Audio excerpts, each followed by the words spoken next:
Hey everyone, so I've been getting a ton of questions about the potential use of molecular hydrogen for the COVID-19. Now, there does appear to be some good rationale for why it would be used, and in fact in China there are already several clinical studies where they're using molecular hydrogen to treat the COVID-19 patients. According to some of the researchers, the preliminary data is really quite promising, in so much that at least one governmental organization is now recommending the use of molecular hydrogen for these patients. Now, I want to go through the pathophysiology so I can describe the rationale for why hydrogen gas would be used in these clinical studies and in this scenario. But first, I want to show you a video where Dr. Nanshan Zhong, who was the one who discovered the SARS coronavirus in 2003, actually recommends and discusses the use of molecular hydrogen. And then I actually have some videos where patients who have the COVID-19 are actually describing their experience using the molecular hydrogen therapy. So we'll go to those videos and then I'll come back and talk about the rationale for H2. So we'll see you soon.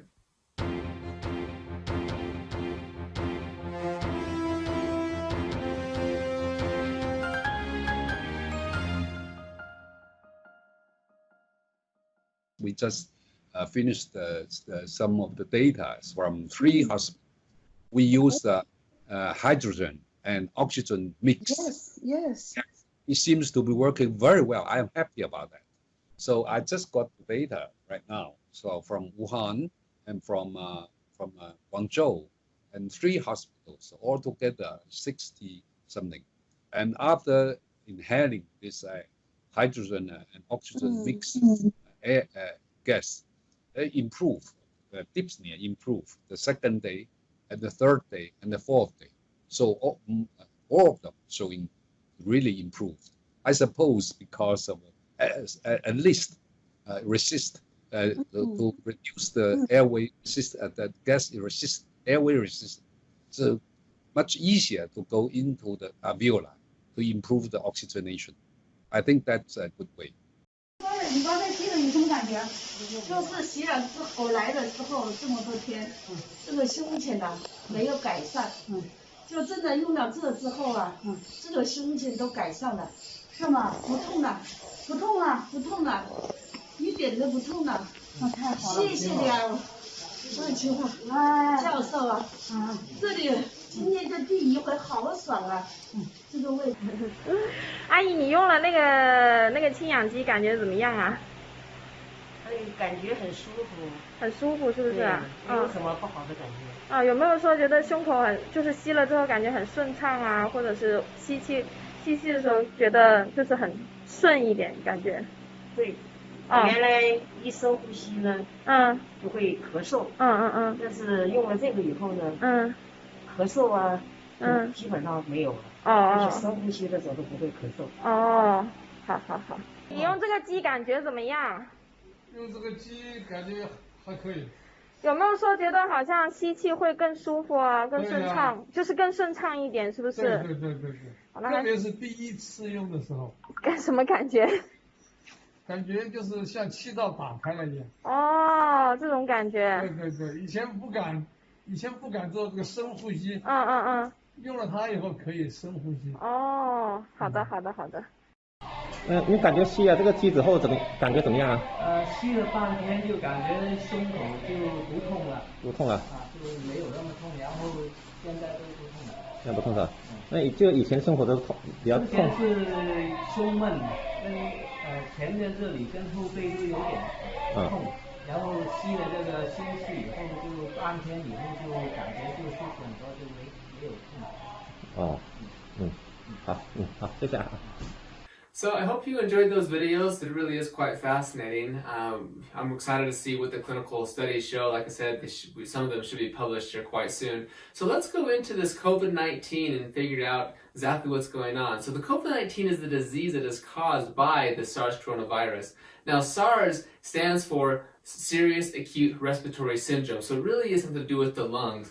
So here we have the SARS coronavirus. It's going to go into the lungs and it's going to attack the alveoli. So here we've zoomed in on an alveolus here. So the virus will come in, has a spike protein. It's going to use that to anchor itself onto the ACE2 or the angiotensin converting enzyme type 2, and it's going to release its positive single-stranded RNA into there. That's going to basically take over the cell's ability and causes viral replication and make more viral particles and everything. And then this type 2 pneumocyte is then going to release these mediators to recruit these macrophages. And the macrophage, the white blood cells, going to release these various cytokines, okay, interleukin 6, interleukin 1, TNF alpha, tumor necrosis factor alpha. That's going to go into the plasma and then it's going to release neutrophils. Now it's going to increase some of the vasodilation permeability so that neutrophils are going to now go into there. It's going to start creating a reactive oxygen species, and the reactive oxygen species are very damaging oxidative molecules that are going to, kill the viruses. Well, viruses are already dead, but, kill everything, inhibit viral replication, and do exactly what we want them to do. So that's a very important part of all of this. But as this continues going, you're going to get more and more of this reactive oxygen species, more of the inflammation, you get more vasodilation, more capillary permeability. But because you actually are destroying your type 2 pneumocyte, well, the type 2 pneumocyte is what's important to make surfactant. If you don't have surfactant, your lungs aren't going to work correctly. So you don't have the reduced surface tension, so you have a decreased concentration. Plus, with the permeability, all the plasma is releasing out into the alveolus, and so now you have a collapsed alveolus. So, of course, you have a collapsed alveolus, you're going to have very difficult for gas exchange. You're going to have to work really hard to breathe. So you're going to have a very difficult time breathing with that problem. When this, because of all the reactive oxygen species, you're damaging the actual cell. So the whole entire alveolus will end up dying. And now you're going to try to be coughing that up, so you have a productive cough. So people are going to present with a cough and everything. Plus, with the interleukin 6, interleukin 1, these are going to go to the hypothalamus. That's going to control the body temperature. It's going to say, hey, let's increase the body temperature. That's going to cause a fever. So now people are going to have a fever. So all this is going to continue getting more and more inflammation. You get this systemic inflammation, so more vasodilation, and that's going to cause lower blood pressure, or hypotension. So you're just going to feel weak and fatigue and everything, right? So you have this hypotension. Well, that's also going to cause low blood perfusion. Well, low blood perfusion, meaning you're not going to get the oxygen-rich blood to your cells. So that's going to cause low oxygen levels or hypoxia, right? So now you're going to be short of breath.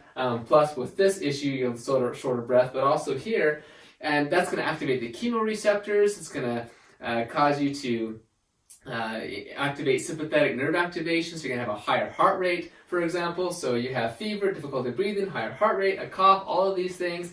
But you're not getting the nutrients there either. You're not being able to do metabolic waste removal. So that's going to cause cell death, right?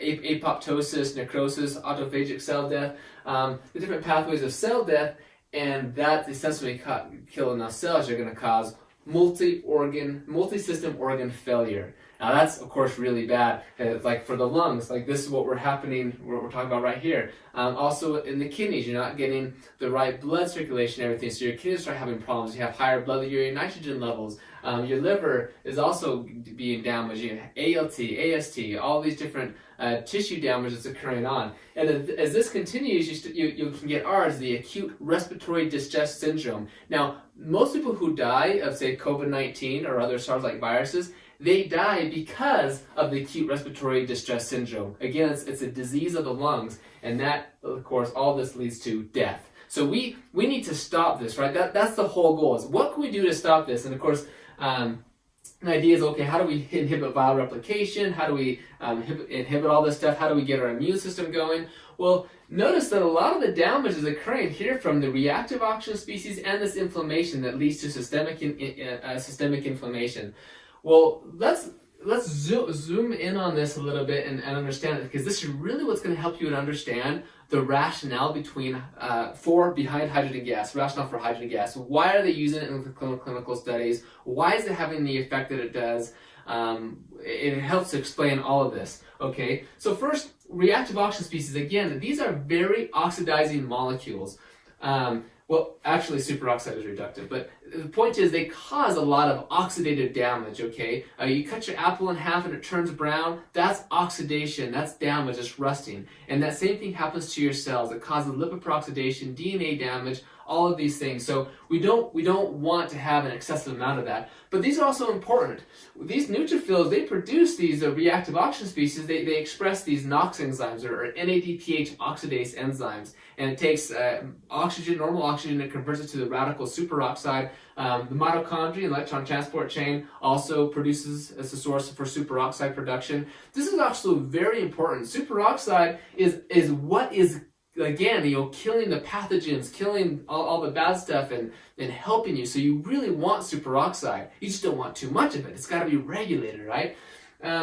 Also nitric oxide. Well, nitric oxide is very critical. It's a vasodilator. Of course, that's really good, but you don't want too much of that because that's going to cause misdistribution of blood flow and whole sorts of problems. So we need to have that regulated as well. But nitric oxide it can inhibit viral replication. It's extremely important for the immune system. But again, you don't want too much of it. You want to keep that regulated. Well, when you have this cycle going on, these are just getting higher and higher and higher and higher. And now you're just causing all sorts of necrosis and cell damage. You're inducing apoptosis, right? That's the cell death we talked about. Well, also when these get high, they react instantaneously to form none other but peroxynitrite. Peroxynitrite is literally like the most oxidizing, damaging molecule that there is. It is pernicious. It is terrible. It is a bad molecule. And not only, that's a bad one, but then there's also the hydroxyl radical. The hydroxyl radical is actually the most cytotoxic reactive oxygen species. It's just bad. Both of these guys are just bad. That's why they're in the red color, because red means bad in this case. When these get high levels, they form peroxynitrite. Peroxynitrite can form the hydroxyl radical. Superoxide can also form the hydroxyl radical through a process called the Fenton reaction. Like there's iron and different things. It can cause us to catalyze. So I just want to point out that these guys right here, they do us no good. We do not want them. They cause cell death and everything. These guys, on the other hand, they're important for our immune system, for our function, everything. So we actually like them. We need them to be regulated, okay? Well, these enzymes are very critical to regulate these, and they get hyperactivated by the immune inflammatory response we'll talk about over here. So, but typically, let's talk about superoxide, for example. The body regulates this because superoxide normally is just, once it's done its magic, once it's done what it needs to do, it's quickly converted by superoxide dismutase, the body's antioxidant enzyme. It's converted by hydrogen peroxide. That's converted to water and oxygen by, say, catalase or glutathione peroxidase. It's no problem. The body can take care of this. These are our body's natural antioxidants, and they are regulated by what's called this NRF2 keep 1 system. Okay, so here we have like a cell, and here's the nucleus. Okay, look, here's your mitochondria, okay? But what can happen is that NRF2 keep 1 is a transcription factor that when it gets activated, check this out. When NRF2 keep 1 gets activated, it goes into the nucleus and binds to the ARE, the antioxidant response element, or ERE, the electrified response element. But here it binds and induces the transcription production of the body's natural antioxidants, like your glutathione, your catalase, your superoxide dismutase, your glutathione peroxidase. In fact, NRF2 regulates over 200 different cytoprotective proteins and enzymes. Okay, this is the phase 2 enzymes, detoxification and antioxidation. It's all right here with the NRF2 keep 1 system. Well, when you have an attack like this, all your superoxide dismutase, your catalase, all this stuff that's going to control everything is like totally depleted. It gets gone, and that's why you're getting it gets gone. That's funny. You get such a depletion going on here that you're quickly going to have necrosis and apoptosis, cell death, and everything. So that's why NRF2 is so important. Well, look what happens here. So now let's talk about hydrogen a little bit. Molecular hydrogen actually has the ability to activate the NRF2 keep 1 pathway. And when it can activate the NRF2 keep 1 pathway, it's going to help to replenish and maintain that redox homeostasis of your glutathione, your superoxide dismutase, your catalase, like I said, over 200 cytoprotective proteins and enzymes. And as it does that, it's going to help to maintain this whole thing. Okay, so that's one critical aspect. Another critical aspect is hydrogen can also regulate this area over here. It can actually regulate the NADPH oxidase system, it can actually down-regulate this, so you actually get less superoxide production. If it's too much, for example, it can help bring that down, as well as regulate the nitric oxide synthase enzymes, has regulation in the mitochondria. So actually, some really neat benefits in the mitochondria that we're finding with the hydrogen gas. So here, hydrogen is able to take care of the ROS. Oh, and these guys right here. So hydrogen actually can selectively reduce these guys, the hydroxyl radical and the peroxynitrite. Okay.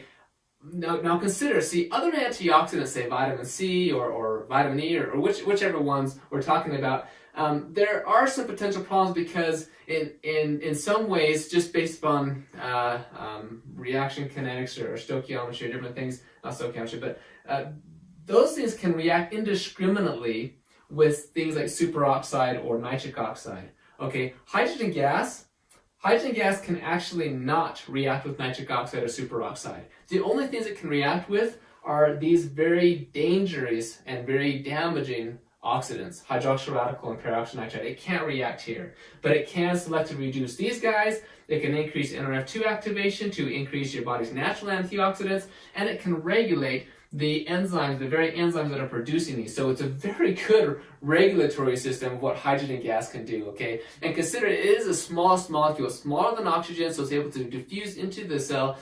into the nucleus, into wherever, very easily, where it can have these regulations, okay? Okay, so now let's go to the inflammation, okay?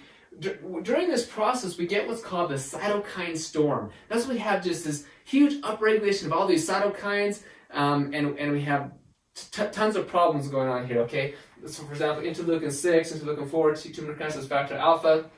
Well, these are regulated by other transcription factors like NF-kappa B, NFAT, STAT1, or STAT3. These transcription factors regulate and increase the production of all of these. Well, guess what activates these?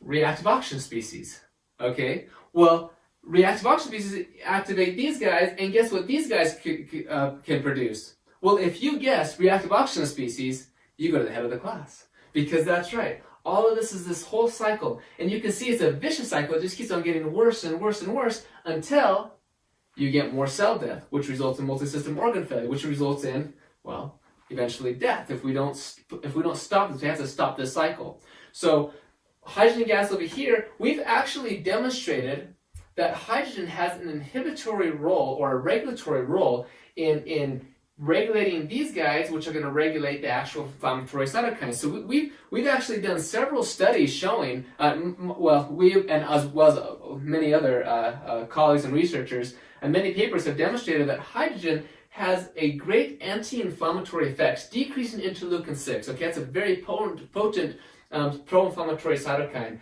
So hydrogen can regulate NF-κB, NFAT. It's going to decrease these cytokines. And we're seeing in the research that hydrogen can therefore decrease, for example, lipopolysaccharide-induced hypotension, decreasing some of these other symptomology here because it's decreasing this inflammation, it's decreasing the oxidative damage, the oxidative stress that's going on. So, so to sum it all up together, this is how the virus progresses, leading to reactive oxygen species and inflammation. That's going to cause all the way to cell death, multi-system organ failure, and eventually, potentially death, right? And hydrogen gas, being a very simple, small molecule, we're showing it can help to regulate the redox status of the cell by selectively reducing the very bad guys, help to regulate and improve the NRF2 keep 1 pathway to maintain our body's redox homeostasis, and also has regulatory effects with the inflammation to lower chronic, harmful systemic inflammation. And it's by regulating everything and not just decreasing it or inhibiting it or something, because that's not what we want to do. We need all of these things. This is our immune system. We don't want to just get rid of it. Yes, it is what is killing us, but it is also very important that we have so that we can get better. So that is kind of that is the idea between hydrogen gas and its rationale for COVID-19. So anyway, I hope this made sense. I hope you're able to learn something from this, and we'll, like I said, check out the literature. We'll post the clinical trials, when they get done. And thank you very much.